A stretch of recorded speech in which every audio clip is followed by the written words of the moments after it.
ملا یعقوب، ملا برادر، ملا سراج الدین او عبدالحق وثیق عباس ستانکزي سره مرسته کړي ترڅو کابل نه ووځي. پوښتنه دا ده چې کله وزیر دفاع، وزیر داخله، رئیس استخبارات او داسې د حکومتي نور مشران چې کلیدي پوستونه لري د عباس طرفداري لکوي، معنا دا ده چې دوی ټول د ملا هیبت الله مخالف دي. هغه کوم زور دی چې د ملا هیبت الله سره دی او د دوی زور پې نه رسي.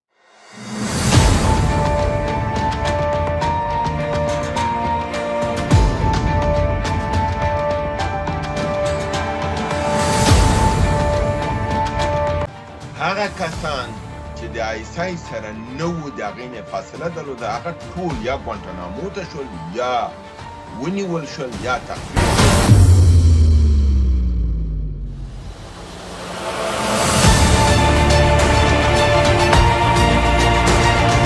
د شي د خوست ولایت سره دلته نښته شوې ده او د ده په نتیجه کې پاکستاني پوځ هوایي برید هم کړی دی چې د دې برید په نتیجه کې کورونه وران شوي دي او د دغې په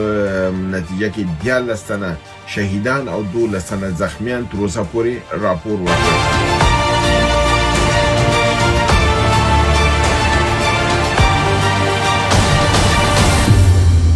من حیث د یو مملکت په رسمیت وپېژندل شو، مګر هم کوم اړیکې د افغانستان سره جوړې نه شولې. نه دوی دیپلومات قبول کو، نه دیپلومات ولېږه. صرف افغانستان من حیث یو مملکت د دې هیئت قبول کا، هغې سره کېناستل، خبرې وکړل،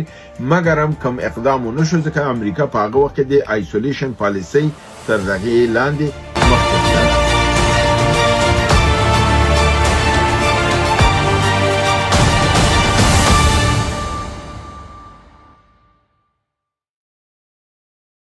سلامونه احترامات مې ومنئ.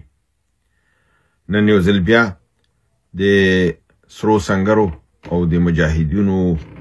د هغې قربانیو د راپورونو سره ستاسو خدمت کې حاضر یم چې تاسو ته به وړاندې کوم. په ضمن کې صرف 2 پوښتنې مې نن راخیستې دي د هغه دوستانو چې د افغانستان او د بعضو قضایاو په هکله چې ما تبصرې کړي دي، په هغه باندې دوی خپل پوښتنې دوباره کړي دي او هغه زه باید منظم ځواب ورکړم. نو د لپاره صرف 2 پوښتنې مې راخیستې، کېدی شي 5-6 دقیقې یا زیات د پوښتنو ځواب شي چې د برنامه د 15 دقیقو نه زیاته نشي، بیا دوستان نه غواړي ډېر اوږده وشي. راځم اول خبر ته. 28 جنوري ولایت لکي مروت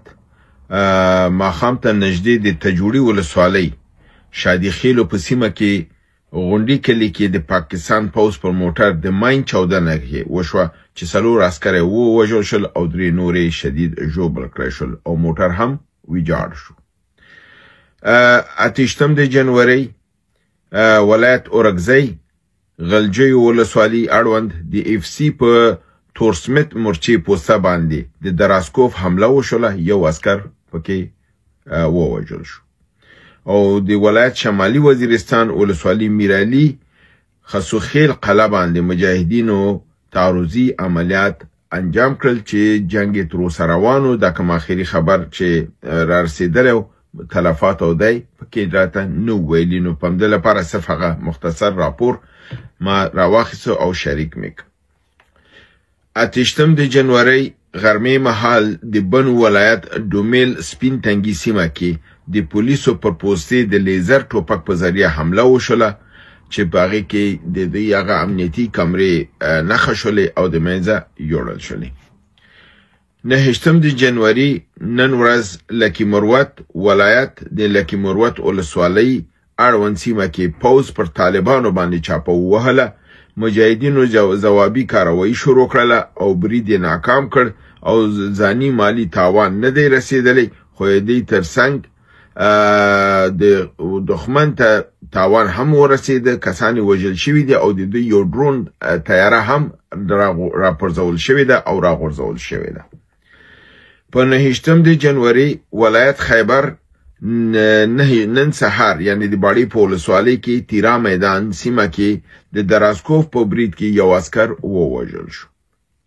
9 جنوري ولایت شمالي وزیرستان د شیوې ولسوالۍ دروازندې سیمه کې ماسپښین مهال مجاهدینو دوه د اوبو ټانکرې چې پوځیانو ته اوبه وړلې دی وسوځول او له منځه یې ویوړل. دا نوم دی دروازن دی چې دی دا درست یا غلط تلفظ کوم د زه بخښنه غواړم چې څنګه ماته لیکل شوی دی ما هغه تلفظ کړی دی. د روزن دی که دروازن دی دغه سیمه کې دا واقع شوې ده. په 9 د جنوري سویلي وزیرستان ولایت بدر ولسوالي نن غرمه شاخیل مری سیمه کې د دراسکوف په حمله کې یو پوځي وژل شوی دی. 9 د جنوري دی خان ډیره سیمه کې ټانک سړک تر غاړه د پوز کاروان د ماین په انفجار کې چې مخکې نه ورته تابع شوی او هلته کېښودل شوی د کاروان چې پرې راغی د په انفجار وکړل او د دې په نتیجه کې د یو موټر ویجاړ شو، یو موټر بل کندې ته ولوېده او د ډېر شمېر پوځیان ووژل شول او ژوبل کړلی شول. همدارنګې 9 د جنوري نن د درې اسماعیل خان د ضلع حتاله د پوځ یو کاروان شمالي وزیرستان خواته روانو د مجاهدینو د ماین په دغې باندې برابر شو او انفجار یې وکړ. 15 عسکر مړه شول او 4 عسکر زخمیان شول چې د زخمیانو نومونه لانس نایک احسان، لانس نایک احمد علي، نائب صوبیدار فضل بټنی،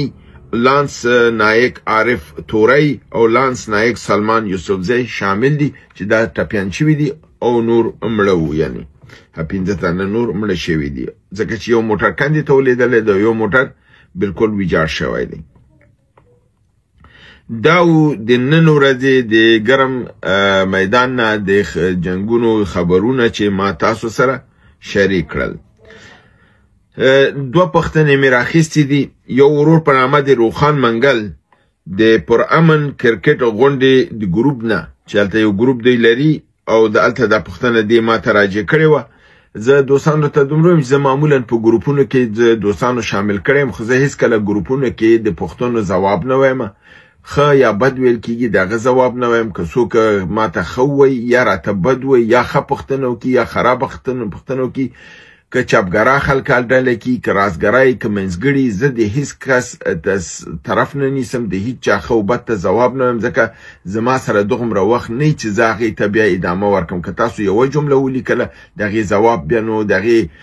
بالمقابل جواب راځي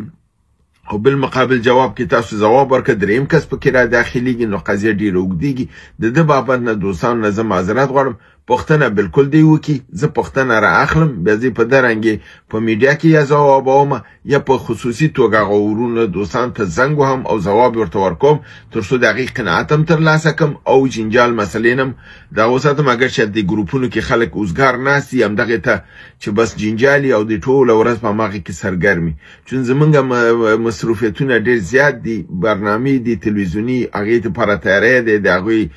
په حساب برنامه کې ګډون کول دي، بیا نور ځینې نړیوال کنفرانسونه دي چې هغې ته باید په ورځو کار وشي. نو ډېر مسایل دغه دي. په دغه بابت باندې په ګروپ کې چاته په ځواب ورکولی نشم او د دې بابت نه د ټول نه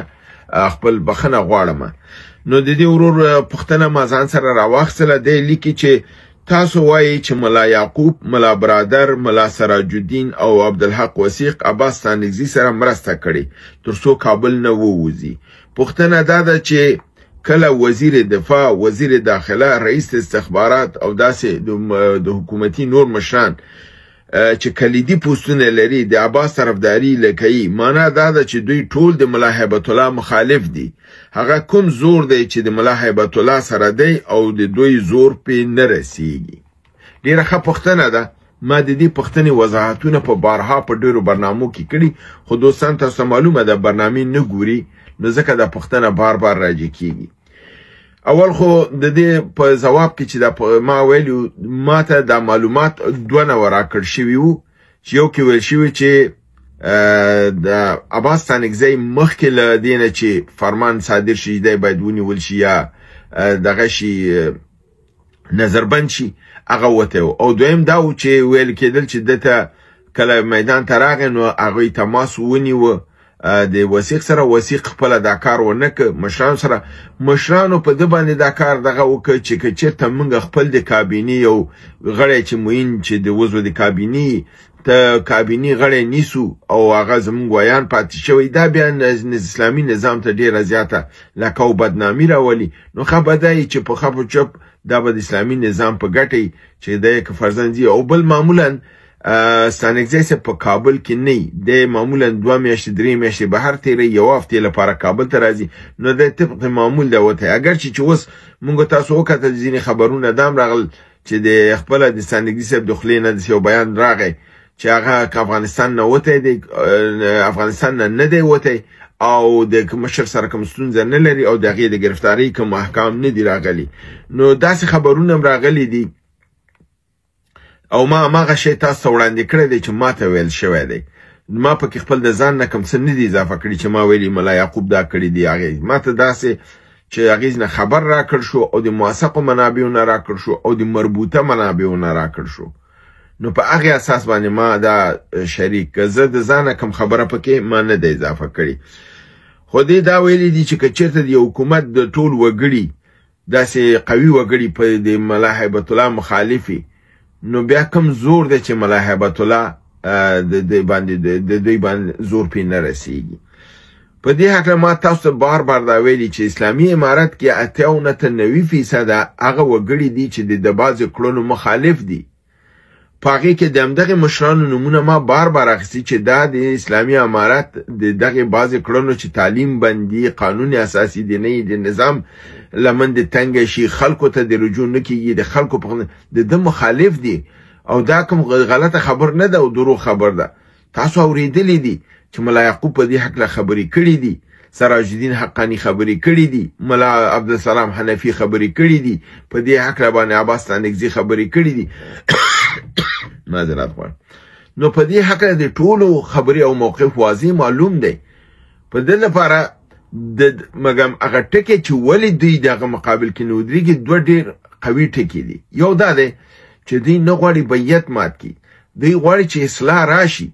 مشر خبره ومني او هغه قانون په شکل کې تطبیق شي مګر هم بیعت مات نشي او بل خبر دا ده چې د بیعت ماتېدلو سره په نظام کې ګډوډي راځي نظام خرابېږي او دا ټول افغانستان ته ضرر رسوي